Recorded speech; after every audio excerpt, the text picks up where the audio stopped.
select few who amass this capital to the detriment of others. And second, the attendant desperation that comes with the realization of being left out in the promise of prosperity.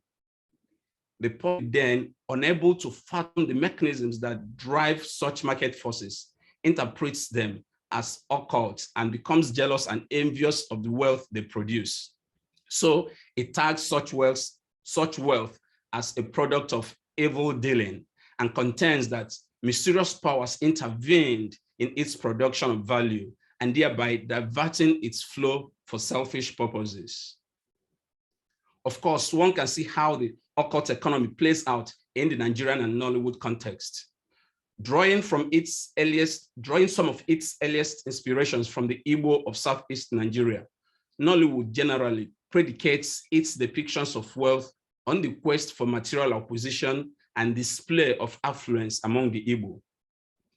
Traditional agrarian Igbo communities, for example, measured wealth on one's ability to excel in farming particularly, and increasingly on trading from colonial times as people migrated to urban centers for paid employments and businesses. With these two occupations, as well as later professional specializations, communities could point to their members' sources of income. As such, the culture neither celebrated consumption divorced from production, nor honored abundance without effort.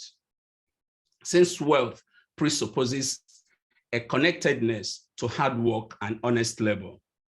However, with the economic transformation that attended Nigeria's oil boom in the aftermath of the country's 3-year civil war, which ended in 1970, the Igbo society began to witness enormous individual wealth without any corresponding labor that produced such wealth. To explain this phenomenon, the people rationalized it as ego gwego, which means money from medicine money, wealth from medicine money, but which denotes ritual, money ritual. The sudden materialization of such wealth, excuse me, the sudden materialization of such wealth, the Igbo reasoned, must be as a result of magic or witchcraft. Karen Baba has also examined the attempts of the Yoruba Traveling Theatre to employ the use of money ritual in its efforts to explain the sudden unearned wealth that inundated the Nigerian society at the wake of the country's oil boom in the late 70s and the petro naira that it occasioned. Within this context, Baba notes the line between legitimate and illegitimate wealth becomes blurred. However, while most of the cited success incidents exist only in folklore, actual ritual killing perpetrated in the hope of such success abound. Besides, the same public that condemns those it perceives to have acquired their wealth through similar means also strives to acquire such wealth, such unexplainable magical wealth. Hence, fraud, scam, bribery, and corruption continue to fuel the apprehensions within the environment. Nollywood continues to explore the tension that holds all of this in balance through its films, and hence scholarship provides a solid background for its continued analysis. Thank you. Much. You did, in fact, save us a little time. That's wonderful. So that's Dr. Chijioke Azu. We have said, I'm not going to try to repeat what he has said. I think we'll just go on, then we can have discussions and take some reactions from the audience later. So next we have from the University of Wisconsin, Dr. Matthew Brown. Please go ahead and make your presentation. Thank you, Professor Oni, and thank you to the organizers of the conference. Thank you to the other panelists for being here. Thank you to the audience for attending. It's a profound honor to participate in this panel. Just yesterday, I was the target of an author meets critic panel in which some of the themes that I will address today began to be developed. And I should say that I owe Jonathan Haynes a deep debt of gratitude for chairing that panel and for playing an otherwise exceptionally supportive role in my career. So please, everyone, just indulge me a little as I thank John publicly once again here. Thank you. The title of my presentation has 4 prominent terms in it: shoulders, coattails, expeditions, and debates. The first 2 terms are simple, not particularly scholarly, and they carry predictable meanings. The second 2 might be a little more important to discuss today, as they extend the meanings of the first 2 in more substantive ways. But let me begin with the first 2. When any scholar pioneers a particular area of study, there are but a few roles that subsequent scholars can play. I guess it's possible to play roles other than the ones that I have in mind. If we imagine Jonathan Haynes as a pioneer, slashing his way through the forest like some kind of Ogun figure, clearing a path for others to follow, perhaps subsequent scholars could focus on clearing their own paths, or even planting vegetation on Haynes's path so that it cannot be followed again. But I have no interest in doing so, and I doubt anyone else here does either. This is not simply because it's easier to follow a path already cleared, but rather because the path that Haynes has cleared is such a clear, direct, and useful one. Thus, with a path already cleared, the roles the rest of us can play are to ride Haynes's coattails, and then to begin mixing my metaphors, to ride on his shoulders. Again, these metaphors are simple, and yet they may benefit from being unpacked just a little. To ride on Haynes's coattails is to follow him down the path that he has cleared, though there is slightly more. In my experience, Jonathan has been an extremely generous and supportive pioneer, one who does not simply clear a path, but who has purposefully unfurled his coattails behind himself for others to ride. This formulation usually carries negative connotations, of course. Riding someone's coattails suggests that one's success is only possible because of someone else's. Yet it shouldn't be thought of as negative. To my mind, it is almost always true that our successes are derivative, and the negative connotation attached to succeeding in the wake of others betrays what I would label a liberal individualist orientation inherent in much of modern Western and Western influenced culture. Almost all of our successes are made possible because others have tread our terrain before us. We should be proud to acknowledge that instead of imagining that we're all pioneers. And then, of course, that's where shoulders come in. Perhaps more familiar is the image of standing on the shoulders of others to see far. Its most famous early usage was by Isaac Newton, who claimed to have seen further by standing on the shoulders of giants. Is Haynes a giant in our formulation here today? Why not? Have I seen further? Maybe not. Perhaps others have or will, but important for today is that whatever we have seen, we could not have seen it without standing on Haynes's shoulders. I would venture to guess that Haynes would claim the same. It is a common way that many of us understand and talk about the profession of scholarship. Even so, it's worth reiterating, especially on occasions like this, where we get to celebrate the very on whose we stand. Now, while I think these metaphors apply to all of us who have ridden John's coattails, stood on his shoulders, I'm sure they apply to me. There are many ways in which my work is heavily dependent on Jonathan Haynes' scholarship, much of which is particularly evident in my recent book, which was discussed yesterday. Several key chapters take specific ideas from Haynes' book and develop them in slightly different directions. I tend to think of this as a strength of this project. Of course I would, right? Rather than a weakness, but it was also a kind of practical necessity. My PhD dissertation, the research I did for it developed while I was living and working in Ibadan. And when I returned to the US and I attended a conference where I first presented some of my ideas about the features of a particular Nollywood genre, I learned that Jonathan was writing a book about Nollywood genres. Instead of scrapping my project, I began working on different ways to continue my project while eagerly awaiting the publication of his book.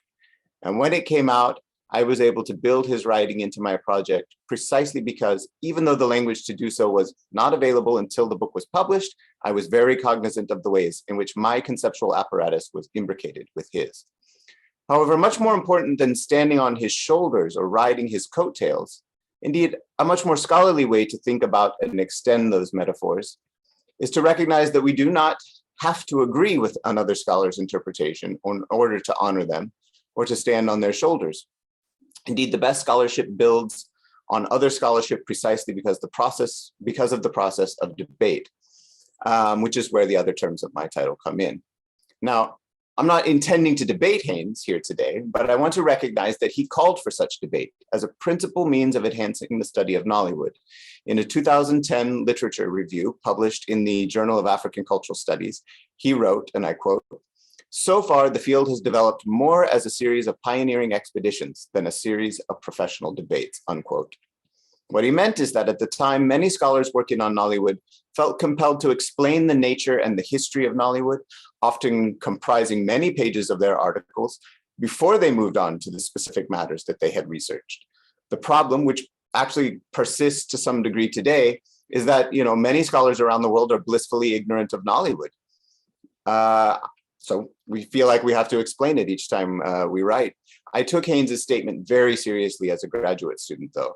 And when I began to conduct research on NTA programs, I determined not to spend time overly rehearsing histories that could be found elsewhere or casting my work as a pioneering expedition into the relationship between television and Nollywood. It is that partly, but I wanted to engage in and even initiate debates about Nollywood and state television in Nigeria, and not so that others could necessarily ride my coattails, but so that others could stand on my shoulders, see further, and if necessary, kick me in the head while they're up there. In that same article, Haynes concludes by writing, and this is a much longer quote, so please indulge me. Quote, "In literary and film studies, one of the basic mechanisms of progress is the endless debates over the meaning of canonical works, from King Lear to Things Fall Apart and Hala, with competing purposes, concepts, tactics, and skills brought to the fray. Such debates have scarcely begun around the videos. One hopes that the blessed absence, remember that, blessed absence of personal competition, rancor, and asperity that has so far reigned over the scholarly community working on the videos will continue. But it is time for us to argue with one another more, not necessarily argue against one another, but argue in concert, in awareness of one another, so that we can stop repeating ourselves, specialize our studies, refine our purposes and our conclusions, and make the field grow," unquote. I will not claim to have yet made the field grow necessarily. Rather, I credit Haynes with doing the most of any Nollywood scholar, including a great number of very impressive scholars whom I truly admire, with the possible exception of Onokome Okome, to think about Nollywood Nollywood studies as a field and conscientiously grow it. It is for that reason that I heeded many of the challenges and injunctions in that article and others that he wrote, though perhaps not always consciously. Rather, as a PhD candidate and early career professor conducting research, Haynes's words stuck with me in ways that I did not always comprehend. Indeed, I challenge anyone attending this conference, anyone who works on Nigerian screen media, to go back and reread Haynes's article. Remember, it was from the Journal of African Cultural Studies in 2010, and ask themselves if the field has lived up to his expectations. Other things that Haynes calls for include, quote, highly theoretical explorations of the industry, attending to quote unquote specific modalities, cognizance of the quote theoretical and descriptive work that has already been done, unquote, and greater attention to indigenous iconographies and political forms. My guess is that after contemplating these imperatives, most of you will feel the way that I feel, that the field has improved a great deal, but that still has a long way to go. Indeed, there are many other sections of the article that describe deficiencies in Nollywood studies which still remain, although there's plenty to be praised. Jonathan has done far more than his part. I think the rest is up to everyone gathered here today and beyond to do our best. Thank you. That's my presentation. Oh, thank you very much, Dr. Matthew Brown. Very elucidating presentation. Again, we are saving time, which is good for us. You know, he spent 9 minutes. The previous scholar spent a little less than that. So we'll now go on to the lady from Linland, that's Nigerian Language, National Institute for Nigerian Languages in Aba. Now I'd like to invite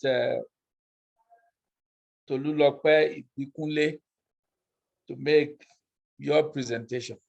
Thank you. Thank you, sir. Good evening. I will be presenting on Jonathan Haynes, theorizing the subject of Nollywood. And I would like to start by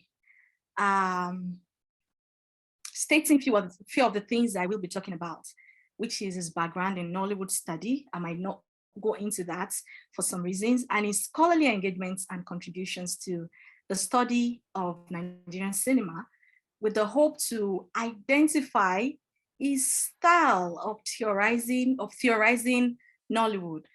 Well, I think to have a good understanding of his background in Nollywood study, there is a need to look into his experiences that's introduced into Nollywood study, which probably still sustained his scholarship and relevance in Nollywood study. And also there is a need to look at his publications to have a good understanding of his background and how he's doing presently in Nollywood studies.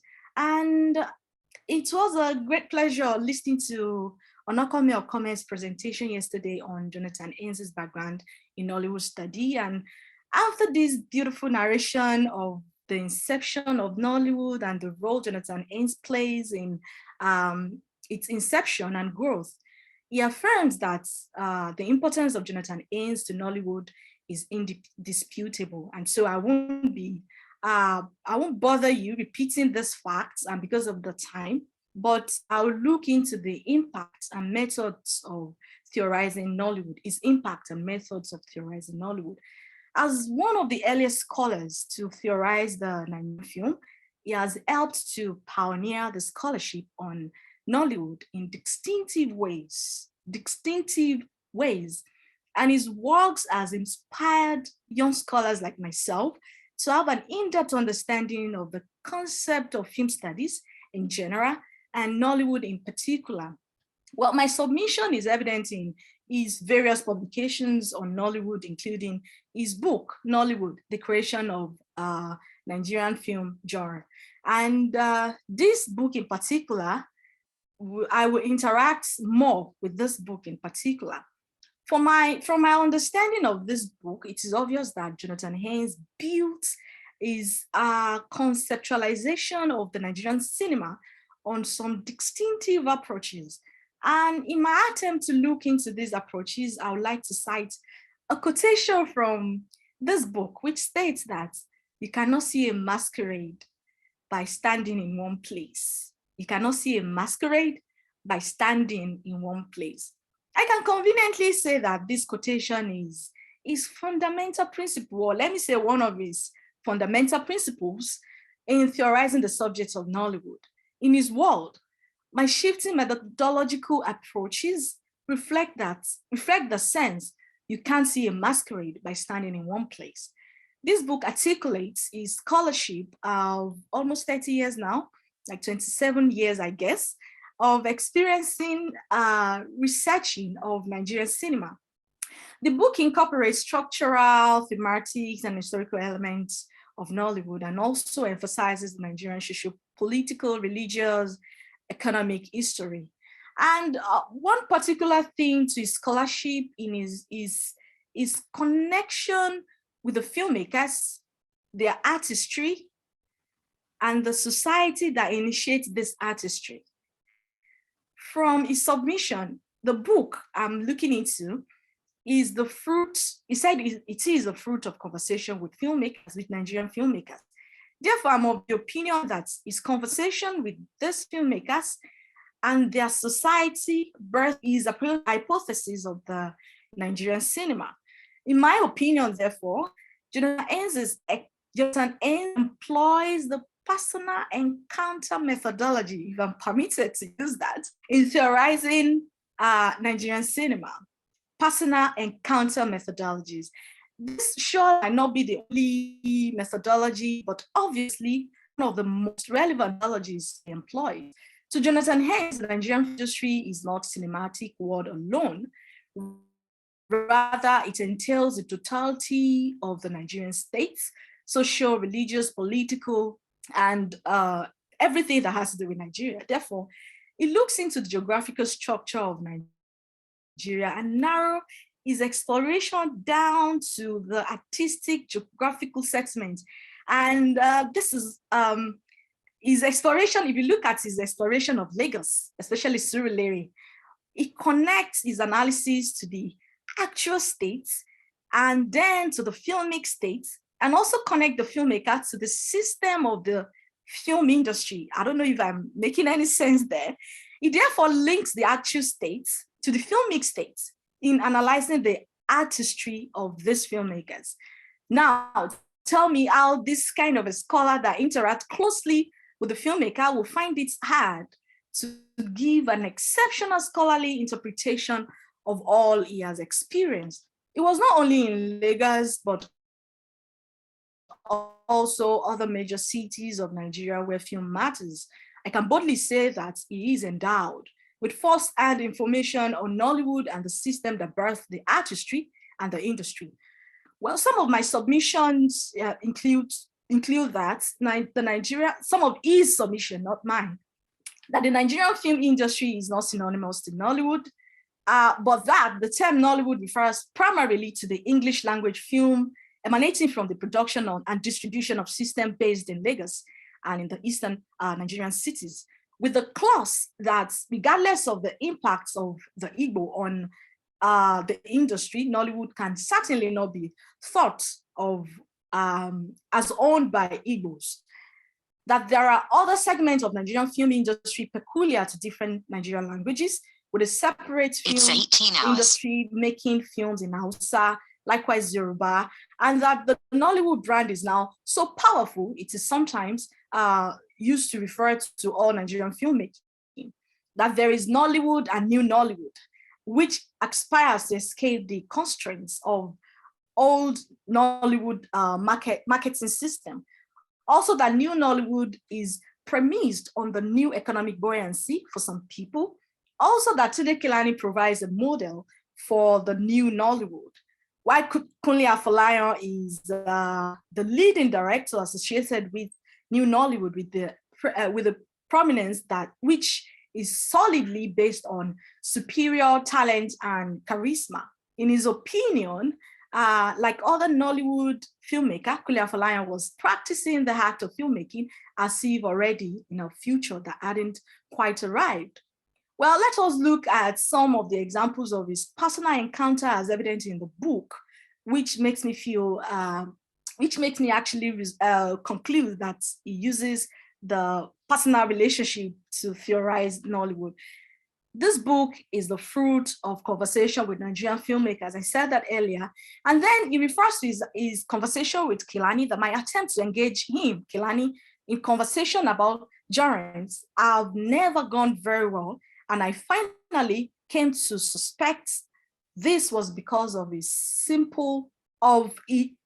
because he simply does not think in terms of genres as modes of representing one or another exclusive perspectives on reality. And then he also says, I asked Kanayo Okanayo, who had starred in number of films from the leading producer and marketer of OJ Productions, to describe the company. And also, when I asked Nebwe where the idea of the story of living in bondage had come from, he said, from conversation around him, newspapers and radio. His submission on Nollywood is just that Nollywood is a symbol and source of Nigerian pride, the most valuable of the new buoyancy, projecting Nigeria's self-image across Nigeria continents and beyond. And also that films are a record of interpretation of contemporary Nigeria, a social and emotional history. Then my submission is that Jonathan Haynes has helped pioneer the scholarship on Nollywood since its inception. He successfully employed personal encounter to theorize the concept of Nollywood and also keep his research upright. He enhances the fluidity, like this methodology enhances the fluidity and hybridity of his works. His works are highly relevant, particularly for young film scholars, to understand the concept and in-depth of Nollywood, and also to lean on in enhancing their prowess in scholarship. I wish to conclude my presentation by stating that, yes, Jonathan Haynes' scholarship is detailed, highly relevant to Nollywood studies. My only concern, which I think I've raised with him before, is how he deliberately ignored the mainstream of the Nollywood mainstream, deliberately. And his focus is more on the known, highly professionals and best of Nollywood. In my own view, interacting with the mainstream alongside the independents and the highly professional filmmakers might have helped young scholars like myself, I guess, like help us more actually. I guess my concern is because of his distinctive methods of research, which always make his publications detailed and exceptional. And then I think who would have done it better if not Jonathan Haynes? So I think that might be a selfish thing to say. And then I must say it is impossible for him to do it all. It is therefore a challenge for young scholars like myself and others of us here to try hard and follow his path in carrying out distinctive scholarship on Nollywood.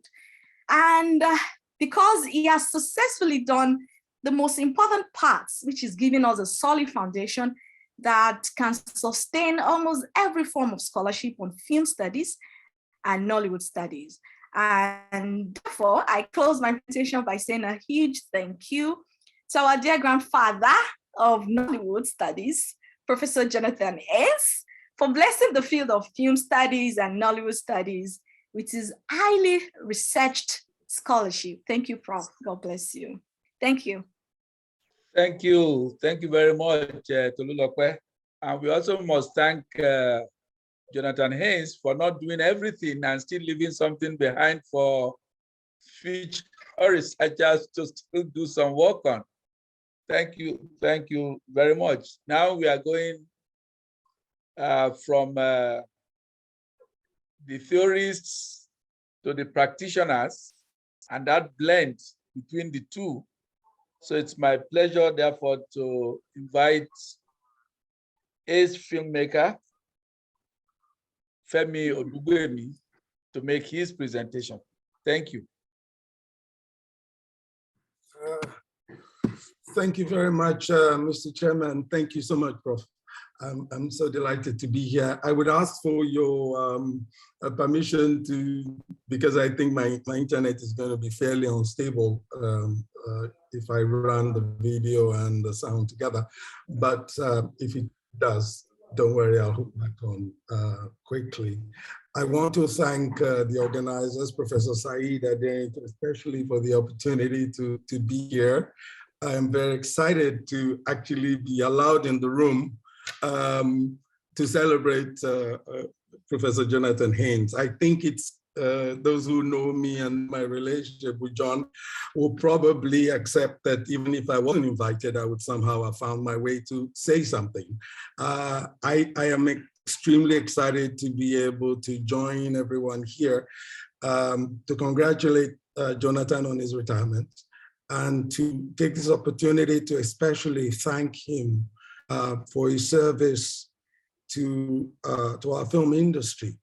A lot of folks know of his work, in African studies and Nollywood studies, and the pioneering work he has done, the amount of the books he has written, the knowledge that he has put out there.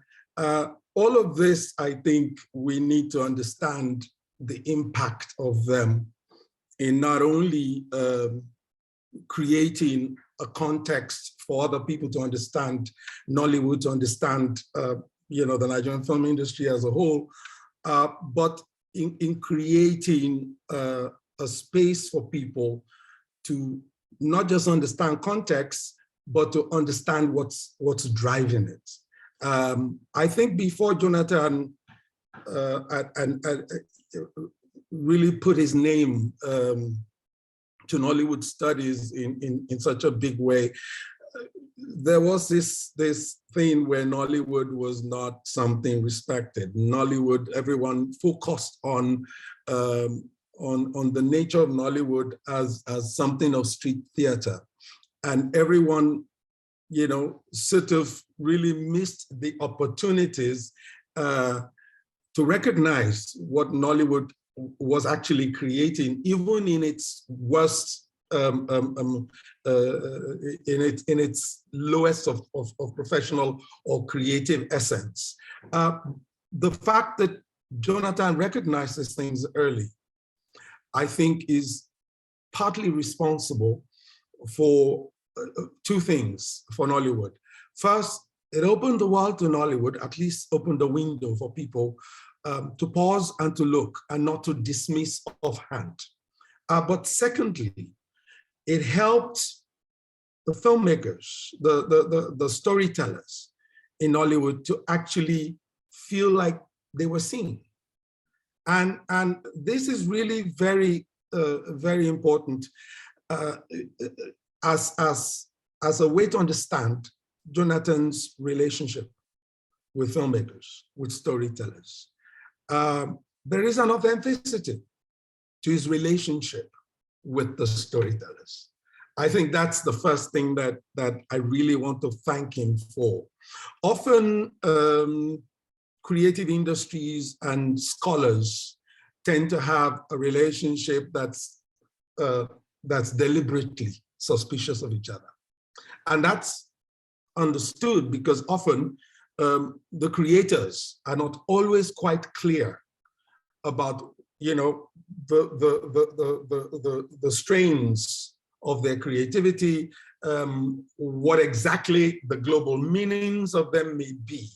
And they tend to actually get feedback of a very exact nature from scholars, because scholars stand observationally and tend to connect the dots between what you're doing with what's globally happening and what are the global best practices.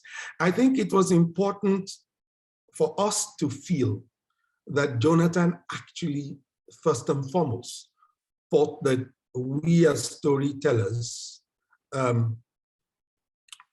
we had something to say, and that we had something to say representationally from our own culture, and that we were the only ones who could tell the stories.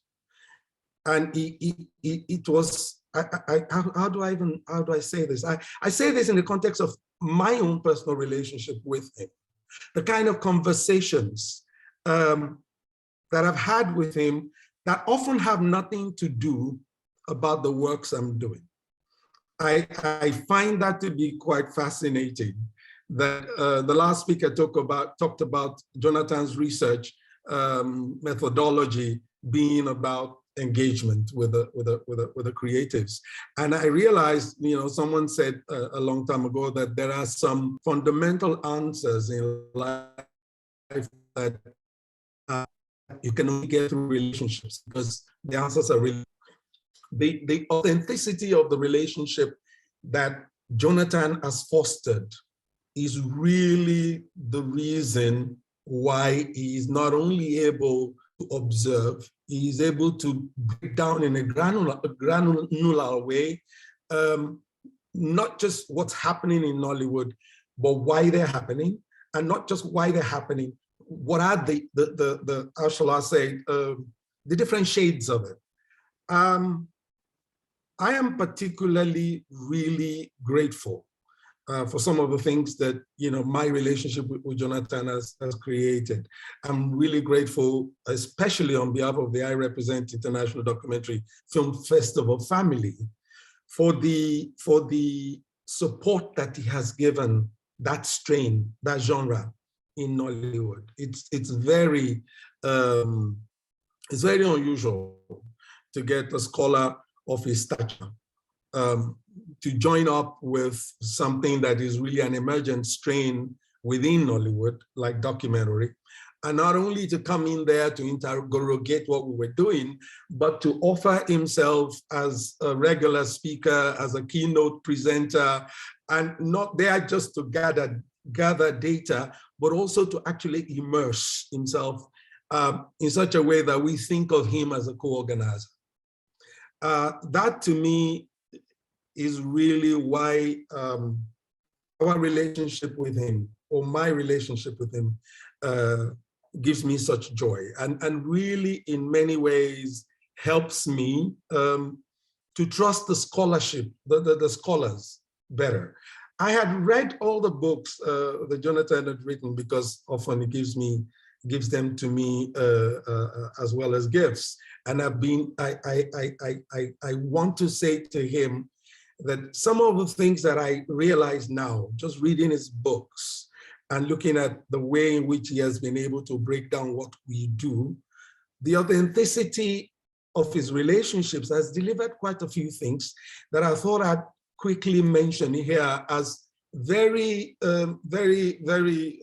substantial things that he has been able to help the world understand about what Nollywood truly is, not just as a global film industry, but as a representational art form. The first thing is he has been able to remove the world from this sense of one Africa. When we tell our stories, you can tell through Nollywood stories that there is more than one Africa. I mean, his writings have been able to break down the traditional Africa, the urban Africa, the diasporic Africa, and the sense that the stories of Nollywood represent these three Africas, quote unquote, in very specific ways. And for me, it's very important that he is able to help the world understand that even us as filmmakers now, when we make stories, we think to ourselves, okay, what world are we representing? Which Africa? That's the first one. The second thing for me is that he's able to question through our stories, what is it that holds our world together? Because I think it's very, very important for people to understand the subliminalities of Nollywood beyond what you will call, the sweeping generalizations that makes it difficult for the filmmakers themselves to be able to distinctly represent their own creative voices. And I think that is beyond just the big names. And the last speaker talked about how Jonathan's work is with some of the more professional filmmakers. I think he's also worked with a lot of the traditional regular Nollywood producers in ways that has helped him to put all of this together so that we can actually get them out of his writings.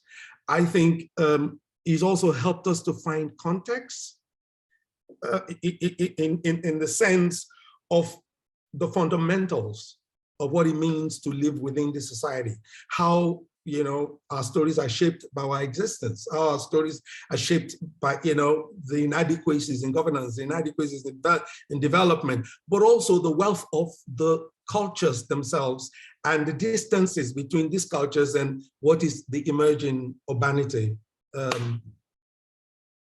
in our communities. I'm really just grateful that he has been able to lay these things out in ways that make those of us who relate with him feel safe in the relationship with him, feel safe in learning from him, the kind of feedback that would normally not come to filmmakers from scholars. You would understand that most filmmakers prefer their feedback from the audience, simply because, it's often very simply, I like the film, I don't like the film. It's good, it's not good. It's this character, I love that character, I don't. But now we're learning to bring profundity to the things we do. We're learning to understand that beyond telling our stories, we also need to aim for what is the meaning, what are the deeper levels at which, our stories affect not just us, not just our audiences, but the world. So really, I'm just taking these minutes to say thank you to John. Thank you for all that we have learned from you, for that you have done to position Nollywood and its storytellers. I felt incredibly honored a couple of years ago when John was given the LSA Distinguished Scholar Award, and he asked me to go and receive it on his behalf. That was one of my most honorable. I felt so honored by that, and I'm really grateful for your support, for your trust, for all the opportunities as well that our relationship has created for other filmmakers, especially in spaces like IRAP. I want to thank you especially for your support while I was the Academy Director at the MultiChoice Talent Factory. I was quite amused when one of my young students referred to Professor Jonathan Haynes as a personal friend. That's how accessible he has made himself to those who are also emerging young filmmakers in Nollywood. I don't see retirement. I know that you will always be engaged because you have just way too many friends and much. I appreciate you and I appreciate the authenticity that you have brought to the work that we do. Thank you. Thank you. Thank you very much, Femi Odugwemi, for your presentation. We are getting close. We have one more presentation. Of course, I do want everyone to also look at the charts. There are quite some interesting charts that's ongoing on the platform. So I'd like to call Dr. Conor Ryan of the University of Bristol to make the last of the presenters. Dr. Ryan, please. Thank you so much, Professor Oni. I have photos actually that I hope to show. So I'm going to try to share a screen, which I'm told I can. Let me see if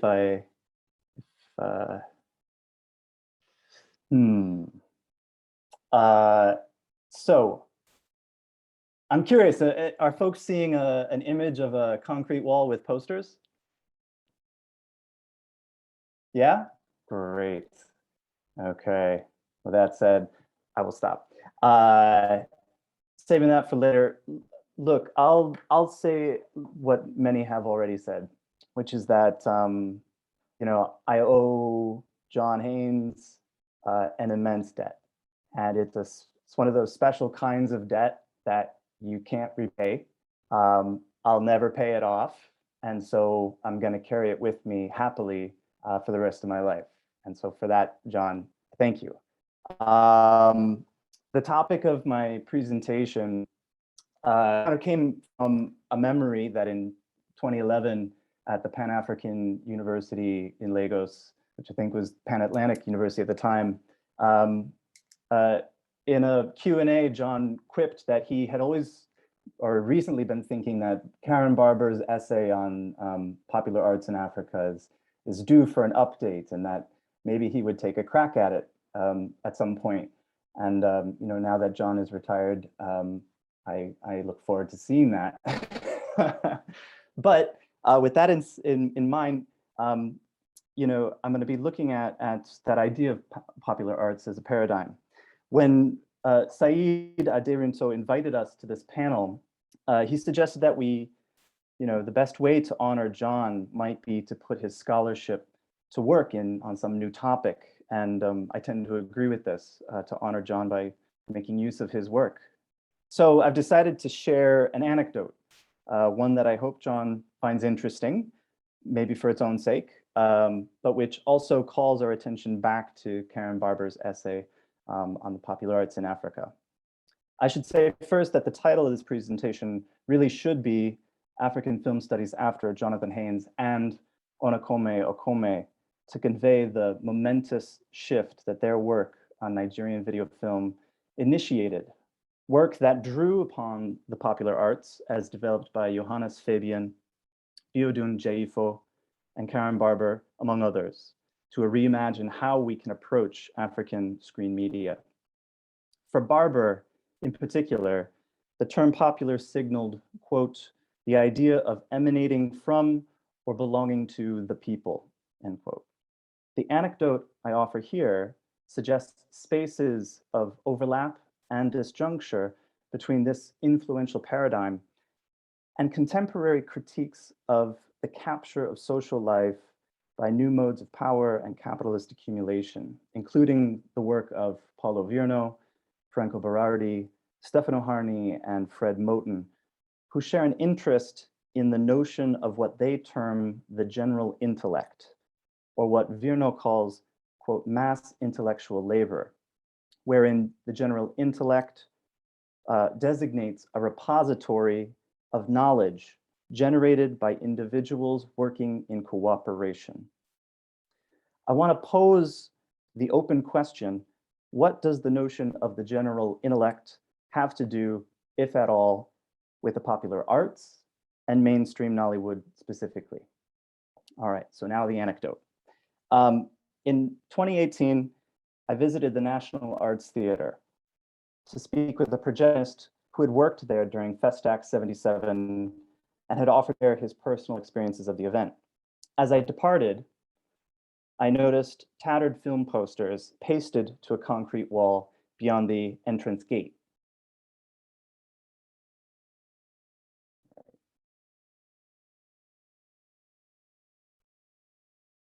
What grabbed my eye was the announcement printed on one, now showing at National Arts Theatre. As many surely know, the practice of screening new releases at the theater remains popular among Yoruba video filmmakers. Typically, this happens on public holidays, and audiences can be large as entire families come out to relax together.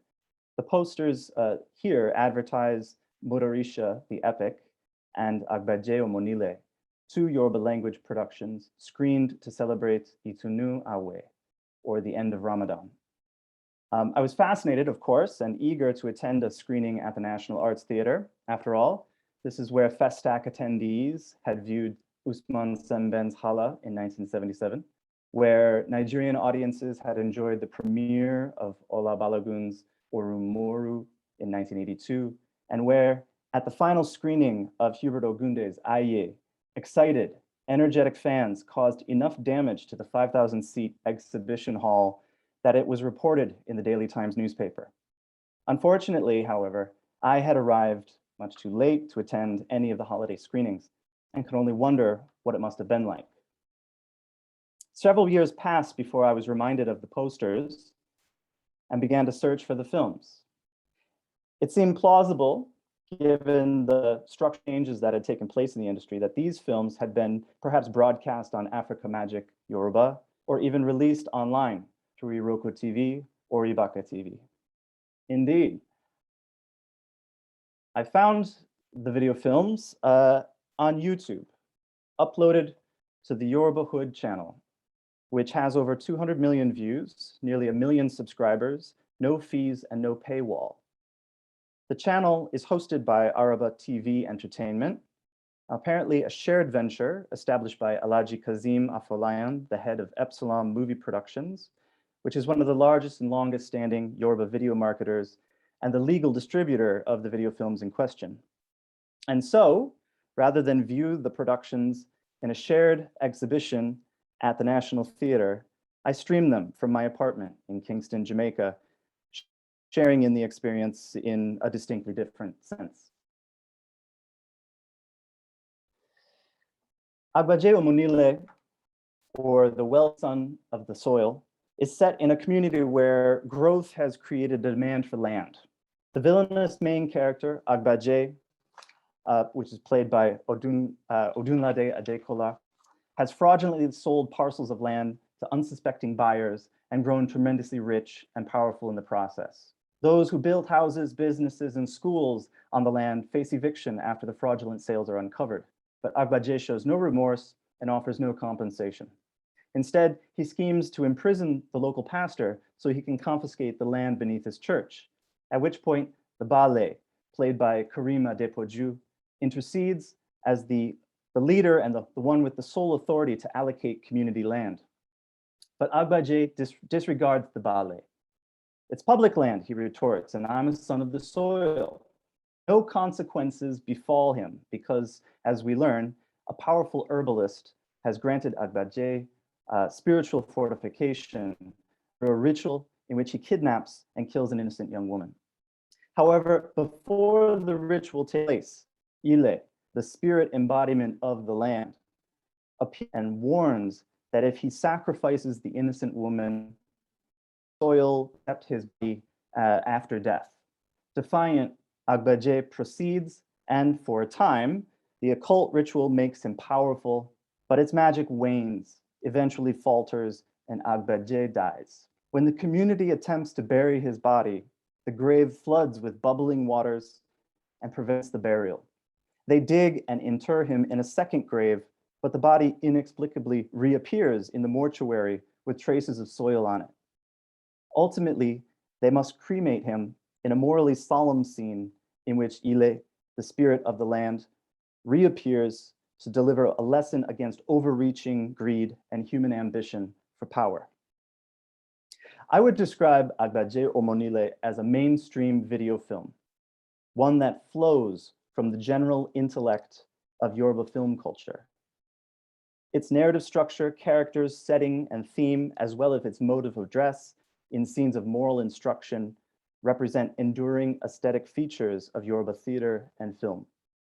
Its screening at the National Arts Theatre connects it to a long history of shared public reception and foregrounds an aspect of Yoruba film culture that endures despite tremendous change elsewhere in the industry.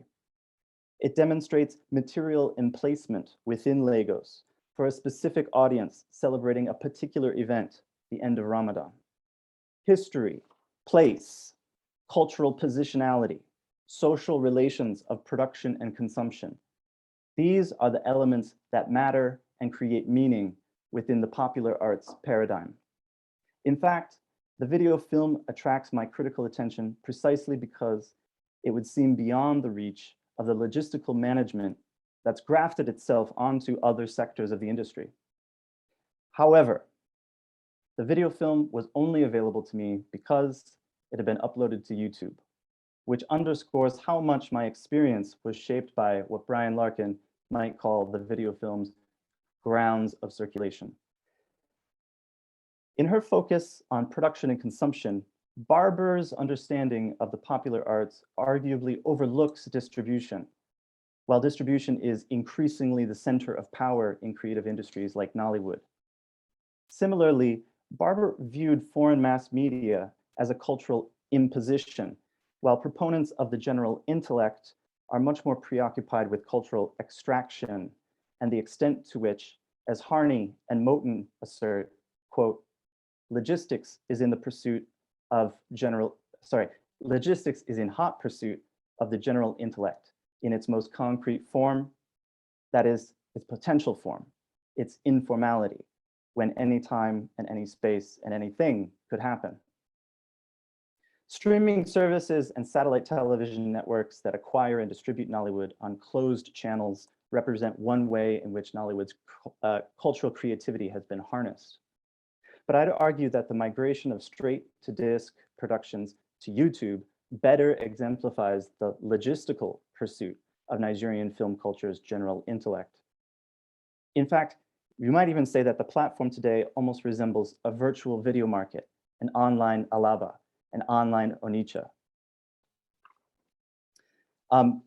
Ultimately, the platform, it would seem to be the aim of the platform, to become the space in which Nigeria's film culture and its, quote, generativity without reserve, again, to borrow from Harney and Moten, is allowed to unfurl boundlessly. But this leaves me inclined to actually push back against my own thought here. Those who write about the general intellect describe it as something a threat, subject to capture, a commons inevitably encroached upon. In writing about new Nollywood and corporatization, some of us have pointed to the risk of enclosure, myself included. But I wonder if this really entails capture, pure and simple. Here, the example of Nollywood actually pushes back against the general intellect paradigm, as that generativity of everyday life in Nigeria actually sometimes requires barriers to be built. We might consider that enclosures in Lagos are designed to keep at bay the surrounding pressures of contingency and provisionality that are always there, threatening to destabilize whatever an individual hopes to build. And in this respect, enclosures provide the ground upon which something productive and generative can be created. Ironically, without enclosed modes of distribution, without some alternative to the original straight-to-disc sales, one must wonder whether Nollywood would not collapse entirely, as some lamented it might a decade ago, just before these structural changes we call formalization and corporatization took hold. There's something kind of counterintuitive in this, but as the video film discussed above illustrates, to build a house in Lagos, one first buys the land, and immediately then one builds an enclosure to ensure that Omonile does not return to sell the land to the next buyer. To conclude, I'll just hint at one final point if I can. The popular arts, to Barber, were cultural forms whose unique significance rests in their rapport with an audience. And her scholarship sought to understand how that rapport was meaningful. And her scholarship tried to understand how that rapport spoke to a time, a place, and a set of social relations. Throughout her essay, she employs the term vitality to encapsulate this idea. Quote, popular arts are vital. In them, existing cultural traditions are, quote, given new vitality, making them also, quote, a still vital cultural resource for an ordinary person, that are, quote, endowed with greater dynamism and vitality than popular culture imported from beyond the local milieu. In a recent article on Nollywood and corporatization, Haynes echoes this and reminds us that art is relatively autonomous. Quote, art is relatively autonomous, and Nollywood's rapport with the audience is key to everything. That rapport is the vitality, the cultural energy that lends Nollywood its value in the popular arts paradigm. Interestingly, the general intellect paradigm seems preoccupied with the very same thing, the vital energy of everyday life. And especially how this energetic rapport with an autonomous creative community is precisely what represents value within the political economy of creative industries today. Therefore, what appears to be at stake in both paradigms is the energy of social life itself. I'm sure I've gone over time, so I'll simply leave it there and suggest, I hope this interested John and sparked a thought or two as a way of honoring him. I'll save the rest of my thanks for him for the next time I can buy him a beer. Thank you very much, Dr. Conor Ryan. Let me also thank Dr. Chijioke Azuawu CFA, Dr. Matthew Brown, Dr. Tolulokwe Ibikunle, Femi Odugbemi, Dr. Conor Ryan. We've had a very interesting discussion. We have quite a number of people who are online also. But let me say that it's difficult to figure out how many times Professor Jonathan Haynes has been to Nigeria. He's like an in situ researcher. He's not sitting in the comfort of Long Island, reading newspapers, reading books. He's in situ. He's right there where it is happening. I don't know if there are also any Fulbright fellows that have had more Fulbright fellowships in one lifetime than Professor Jonathan Haynes. I've hosted him at the University of Lagos. We've served on panels before. We've served on so many things before. So we do have quite a number of people online. We have German and Anikulapo Kuti is with us online, Dr. Grace Adinku, Dr. Bisi Adigu, Dr. Shuaibu Hussein, and Professor Ada, who has said that Professor Jonathan Haynes is just 70. he has a lot more work to do and that he's not in any way going into any retirement. There is a publication that's been posted online, some link by Professor Kali Kotse. I hope that members can also access it. I'd like to take some general questions or comments from audience, but would limit everyone that has something to say to perhaps keep it to like 1 minute, 1.5 minutes. We've been warned that we have about just 20 minutes to go, and I would still like all the presenters to be given a minute each to also round up what they would like to say.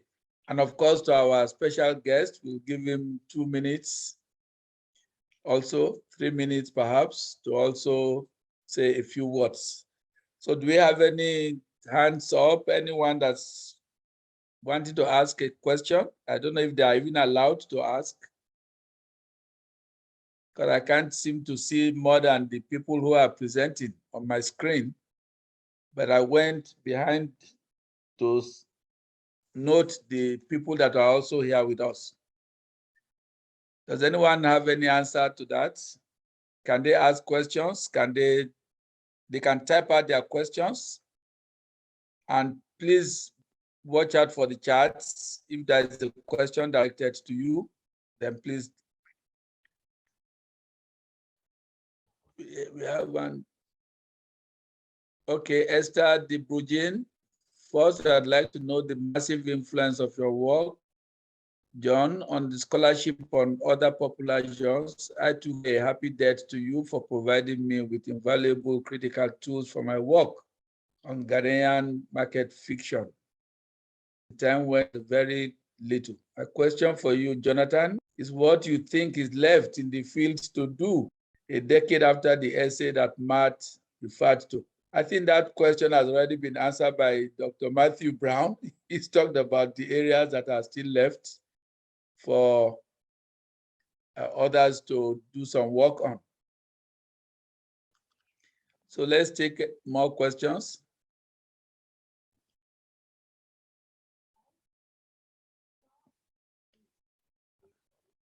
Otherwise, shall we start going around our presenters to give some last minute comments?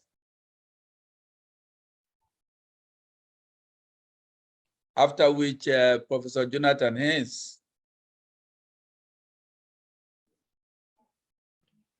will then give his own remarks. So shall we start from Dr. Chijioke? 1 minute, Sure. 1.5 minutes. All right. Thank you very much again, Professor Oni. I think I started by expressing my excitement, to be in this panel, and also my gratitude for having encountered Professor Haynes, first through his work and then in person. It was really very, should I say, organic in the way he naturally, was open to getting back to me when the moments that I reached out to him with questions and with comments and observations, and his insights obviously directing me towards where I needed to improve on my work and all of that. So again, Professor Haynes, thank you very much. It's been a delight encountering you in person at conferences. I think the first time was Columbia. The Nollywood conference that you and Brian Larkin put together over there with Izojuku and all of this. So, and it's been from that first encounter in person till now, it's been an enriching relationship. So thank you for that. Thank you. Dr. Matthew Brown, please. In some ways, perhaps I'll maybe say a few things, but I'd almost like to cede my time to John in the sense that I do think there's something still inside Esther De Bruyne's question about what Jonathan especially thinks the field really needs. I'd like to express my how impressed I am, with the other presenters here today. Dr. Ibikunle or Tolulope Ibikunle, interesting, ways of re-engaging and re-understanding Professor Haynes's work, and Conor's, Professor Ryan's engagement, reusing the popular arts paradigm, bringing in new things, thinking about distribution in new ways. I was sort of trying to think through the ways that I have tried to fill in some of the gaps that I saw that Jonathan had identified in that essay. But clearly I'm not the only one trying to, consciously, fill in these gaps. And I just really impressed with the kinds of amazing work that's being done in the field. But again, I would actually like to hear what Jonathan thinks, is still left to be done, or, still are some of the most burning questions yet to be answered. All right. Thank you, everyone. Dr. Tolulope Ibikunle, over to you.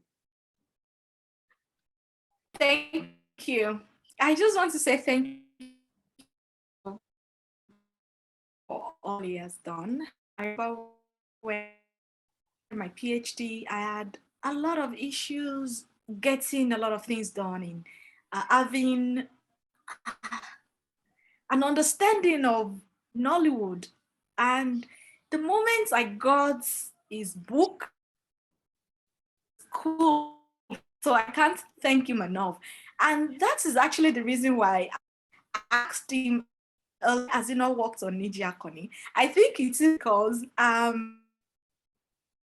three filmmakers, Afolayan, Tunde Kelani, and Niji Akoni. And he worked on Kunle Afolayan and Tunde Kelani. So I was wondering, who will give me the foundation to build on for Niji Akoni? That was why I actually asked him that, why haven't you worked on Niji Akoni? So Prof, I must say thank you for giving us that much, for the trust. Thank you so much, sir. Thank you. Thank you, Mr. Femi Odugwemi. Well, thank you, Mr. Chairman. Not much for me to add to the things I have said. I hope that those who are in the field of Nollywood studies also understand how speedily the industry itself is evolving, the many different emergent strains of it, and the actors and brands that are being created, the impact of streamers on Nollywood itself, and the idea that the Nollywood that we kind of, really like, or the historical Nollywood, has had its day, and there's a new future that I hope will be as documented with as much enthusiasm as we have done for traditional Nollywood. Thank you very much, and once again, congratulations to John. Thank you. Dr. Conor Ryan, please.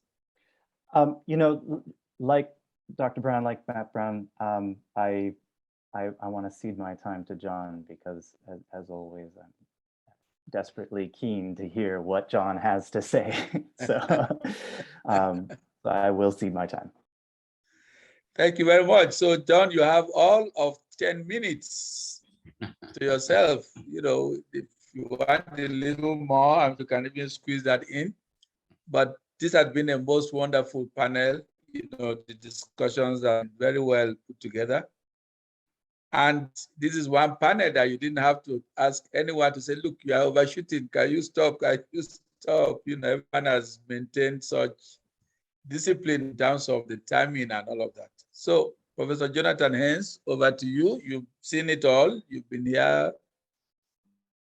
so many. Over to you. Thank you. Thank you very much, John. This is really overwhelming. I have to thank everybody on the panel, and also I greet all of you who were invisible but tuned in. I can't resist singling out Jaman, because he's such a precious friend and has been for 30 years. An enormous amount was said of very acute things, and I wish I could respond to everything or to anything in a coherent way. Let me try to do my best. Woody Allen once said, 90% of life is just showing up. Some years ago, I met some kind of mid-level person from the NFC who said, I know you. You're the man who keeps coming back. I thought, fine, let that be my epitaph. One of the preludes to my work on Nollywood, immediately before I came to Nigeria, I had a sabbatical, and I had just abandoned my career in Renaissance literature, which, I had done that hard for 20 years. And I wanted to work on Africa. I had absolutely no training in African studies. I had figured out that, and I didn't know whether I was going to work on literature or film or theater or what. But the one thing I figured out was that all of those institutions meant something very different in the African context. And I just had to go expose myself to African life a bit. From the age of 17, I've been a traveler, wandering around without very money, but I love to do that. And a lot of what I know came from there. So I spent 6 months kind of wandering between Senegal and Cote d'Ivoire with, it was kind of a pilgrimage to Fespaco, and I was hanging out with media people in Abidjan. But mostly I was just on the road and talking to whoever got into the Toyota Hiace or the Bush taxi that I was in. And, that I ended up with a deep interest and kind of respect for the understanding that these kind of ordinary people had for their lives, for their situation. And one of the things that I at least saw in Nollywood was it was giving me that, that popular dimension. And, I had to adjust to the fact that I was trying to write about people who had not been dead for 400 years, which is what I was used to. And, my whole education in many ways had badly prepared me for this. But yeah, just patience and sympathy and interest and immersing myself in Nigeria. And in the context of creative people in Nigeria was one of the enormous pleasures of my life. And it was easy and it was fun for the most part. Sometimes it required patience. Kenneth Bue, we clearly wanted to communicate with each other, but it took some time to figure out how to do it. Amaka Igwe, who was another one of my best sources from the time I met her in 1992 until her death. But there also, I had to kind of reestablish trust each time. There were a lot of other people where that was no problem at all. Bondemara, I have to mention as someone who I listened very attentively for, countless hours, and everything he said I could just take to the bank. And Femi Odugbemi, at IRAP a couple of years ago, I was sitting in the courtyard of Freedom Park, innocently drinking beer with Larkin, who might be the smartest person I know. But Femi stopped by the table and just started talking, and for 20 minutes was just brilliantly insightful and coherent and so on. And, and then he left because he was a really busy person.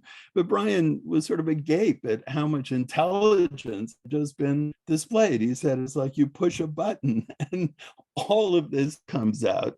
And I said, yeah, that's I do research.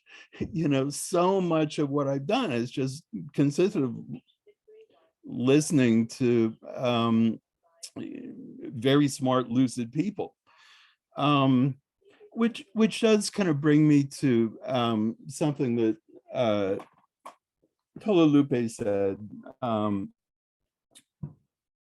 about having neglected the mainstream of Nollywood. And there's a sense in which that's right. These highly lucid informants are a pleasure to deal with, and it's easy to do. And Femi's house is air conditioned, which I do at the end of the day prefer to stuffing myself into a video parlor somewhere that is not air conditioned. So, you know, it's just a pleasant and efficient way to do research. So I started out with this strong commitment to the popular arts, and to these grassroots voices below. I found myself later on, partly because the developments in the last 10 or 15 years have been so dramatic. The advent of the multiplex theaters and the Africa Magic and the streaming platforms, and there's a whole new world there that's very compelling. And again, it's easy to do these are the bright shiny objects. It's also easy to do research about them. But I'm very conscious, what's left to do after my work. Everything. I mean, but I feel in particular that I have kind of lost track of what's going on in Asaba. And, my attempts, I've spent very little time there, and getting through to those producers was much more difficult than it was to talk to the people whom I was meeting, especially in the early 90s. I have to admit that my white privilege and my male privilege and my, I was much younger then than I am now, but nobody was calling me grandpa. But still, I kind of looked like a professor. And the Nollywood people I talked to were kind of flattered by the attention of somebody who looked like me, and they were very eager to have me hear their story and transmit it. I think most of you have probably at some point noticed how annoyed I am at academics who condescend to Nollywood producers. They have no reason to do so. I mean, there are certainly Nollywood producers who are not intelligent and articulate and so on and so forth. Frankly, there are a lot of academics who weren't intelligent and articulate and aren't doing anything particularly useful either. But my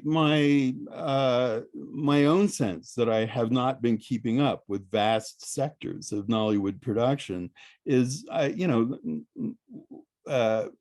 behind one of my reactions to Chijioke's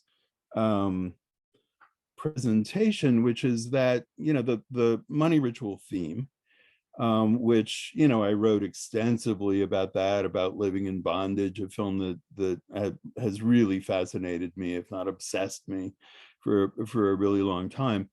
That was the original signature Nollywood kind of theme and narrative, and Nollywood became branded as being about that, and has kind of continued to do so, even though it's been a long time since I've seen a film that had those themes.